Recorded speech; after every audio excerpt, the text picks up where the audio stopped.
Ma edumino abo apausima makomako enkro na ene eye obuobo sumene da etoso edubako na ewobekaya na eye osana abosume agres bosume da na etoso ensin okwada bi na zina helicopter etufi nkramantemo anopa bese no nkra baponsima bese dunuma na edna ni achemu oboase responsible mining no empenfo ekopa hontoma na odru adanse ekrofo mu no na wiemhye no ehwe ase manipa makomako enwotwe ehwe wo monkwa yewra asantemantem ebrebe atwam no yesofo yewra sabesapo twumampa dunia afoforo akabia na omoye abanya somfo ne asrafo mu nyina hwe omonkwa sesei yenye baby ama madakra na abanhye bose obenhwehwemu ama ehu de kote bayire momo a ama bayire ama kase ntinhwemufo afiri dwumadi ase ne na de kote ye de siye pote ama wiamhye no ehwe wo manipa nwotwe no ehwe wo nkwa na nei tese mekase yi empenifo ekenkan de ama national security empenifo ne enenipa nso enimde ewo wiamhye dwumadi ma ofu amno ne bebo ani na ehwe ntino ma yenko na yenkohwe and the report no said the empenifo kenkan no na said the ehusem esiti ankasa. Your forest reserve and this rugged terrain of hills, mountains created conditions such that over such rugged terrain you can have turbulence, downdraft, and other phenomena.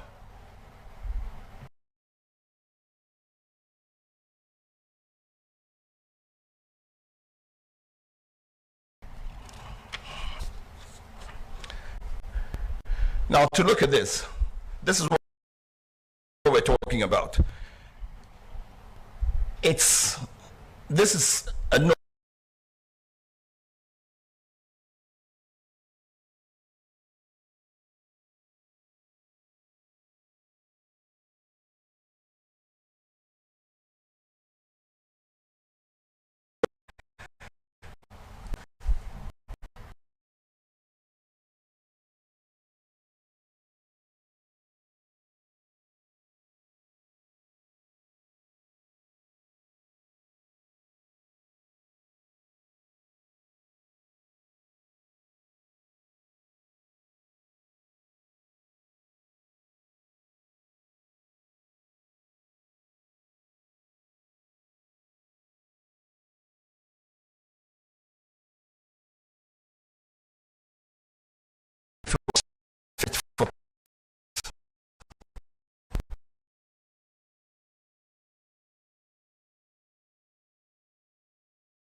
How many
periodic checks to make sure that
was a lead investigator, and he worked really hard. I'd also like to acknowledge my mother organization, which is the Aircraft Accident and Incident Investigation Bureau, and its commissioner, Mr. John Wambati, for all the support he gave to us and the full availability of the AI architecture to help us. And to the team that did this investigation, for their open-mindedness, their objectivity, their logic, their diligence and perseverance, and their dedication and commitment for over 2 months, working close to 7 days every day, sometimes from morning 9 till 9 at night, because we knew that. And finally, I'd like to thank God for blessing us and giving us the fortitude, the mindset, and for guiding us to come up with this report, which we hope will bring closure to the families of our departed heroes and to the nation. Thank you.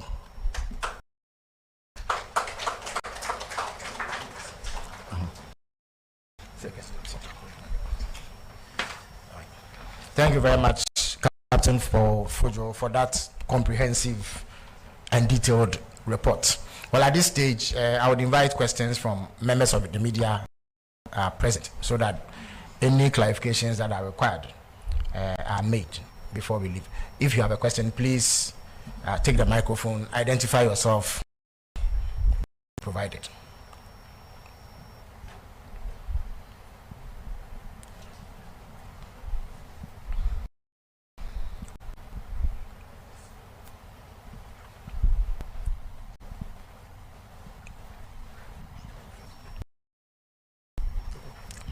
Good afternoon. My name is Maxwell. I work with Joy FM and Joy News. I know a lot of Ghanaians will be curious to know if the investigative committee listened to the audio recordings, of the helicopter, and I want to find out if indeed you listened, if it's possible to give us an idea of what happened in that moment. And then the second question. You talked about modernizing the fleet of the Ghana Armed Forces. I know right after the incident, there were calls to modernize the fleet, and this revelation is definitely going to reignite the calls, especially also coming on the back of recent discovery. Kessben, there are plans to inject $1 billion to retool the security agencies. As an expert, I want to find out how fast should we do this and which areas should we look at. Thank you. Thank you very much. Are there any other questions, please? Yeah, courage. Yeah.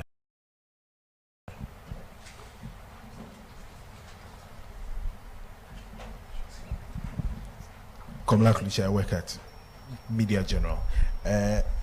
What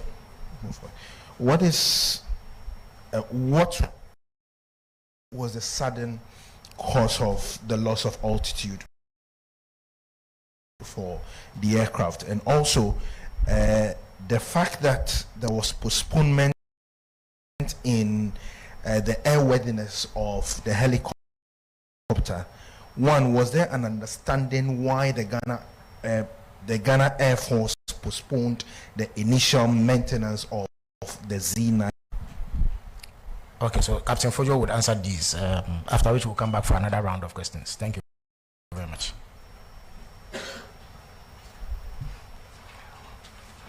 Thank you for your questions. Yes, we listened to the CVR. We listened to it several times. And it is part of what informed us of what caused the accident. And for modernization, tomorrow is not even not fast enough. As soon as the country can afford and do it, we should do it, because it would help the Air Force with this core mandate, part of which is to fly dignitaries all over the country. And I think we owe it to ourselves as a nation to make sure that we have aircrafts fit for purpose, aircrafts that are of the highest technology, to make sure that everything is very, very safe. Yeah. To the sudden loss of altitude, I'm sure it was in one of the slides. When you overrun, dependent on the steepness and so on and so forth, it's very easy to have turbulence. It's caused by eddies and rotors. It's an aviation phenomena, right? And you have updrafts, you have downdrafts, and even interestingly, coming. And it's not. It's a phenomenon. It's an aviation phenomena that unfortunately they fell into. They were very unfortunate, but it's a phenomenon that they fell into. That sudden loss of altitude for a plane climbing with power, with a pitch attitude, right? Because you see, the flight data recorder, to just help you understand the whole thing, the flight data recorder records the last 10 hours of a flight. The cockpit voice recorder records the last 2 hours of a flight. The flight data recorder, this particular one of this helicopter, records 93 parameters every second. The 93 parameters is made up of 48 analog parameters and 45 switch positions. So, looking at the flight data report, you know where all the switch positions are, you know what the height of the plane was, you know the exact position of, you know it time bound. So what we are saying is from informed data. It's not that we've just conjectured something. We have the data, we've looked at it, and that is how come we've come up with postponement of the maintenance.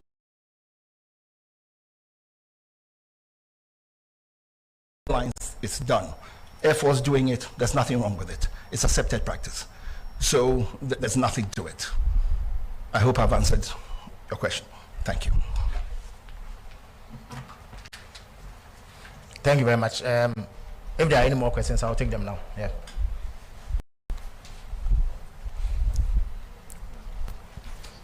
My name is Abdel Hanan Adam. I work with the EIB network. Minister, I'd like to find out from the experts if there was any possibility for an emergency landing, and was there an avenue for them or the crew to consider that? Thank you. Was there what? Please an avenue. Avenue, okay. For the crew. As in, was there a place nearby where they exactly land? Okay. For an emergency landing. All right. Good afternoon. Yeah. My name is Julius. I report for the Ghanaian Times. Sir, in your presentation, you mentioned that the helicopter was in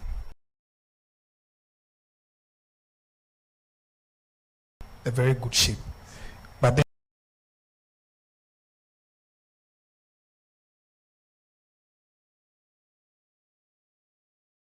then they did not have what you called avionics safety requirements.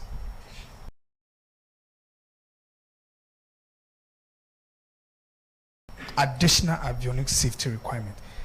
If they have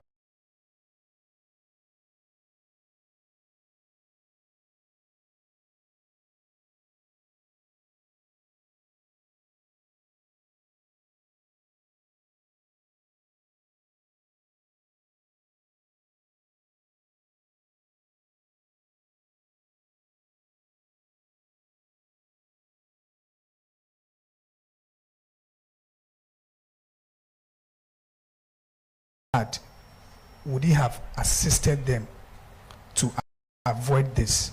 And then outside of your report, there have been a lot of speculations about the final moments of the aircraft from eyewitnesses that it exploded, parts scattered all over the place. Could you address this for us, please? Thank you. Thank you very much. You can come back here. Memory could serve me right. I think the release by the Ghana Armed Forces just shortly after the announcement was made in this hall by the Chief of Staff did indicate that the heli went off the radar. But from the presentation, we are made to understand that there was no monitoring. The question was, if they had it, would it have prevented the accident? Was that the question? Okay.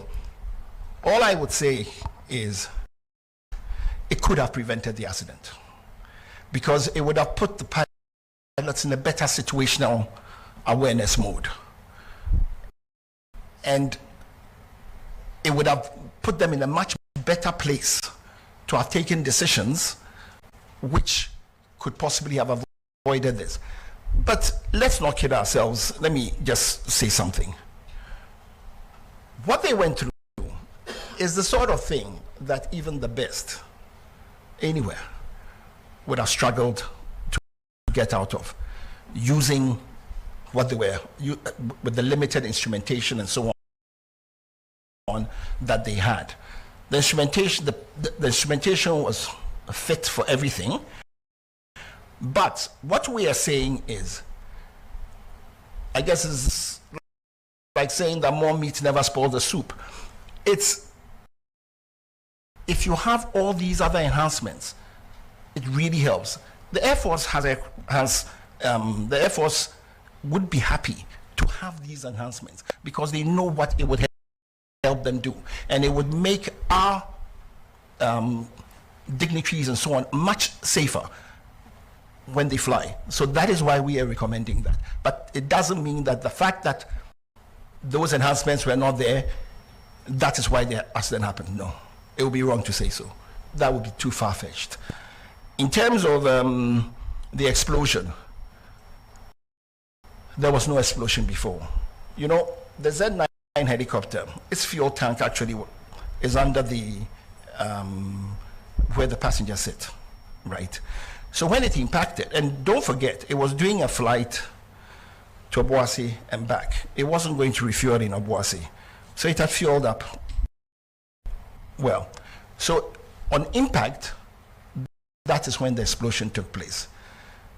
We looked at all that. We looked at the corroboration.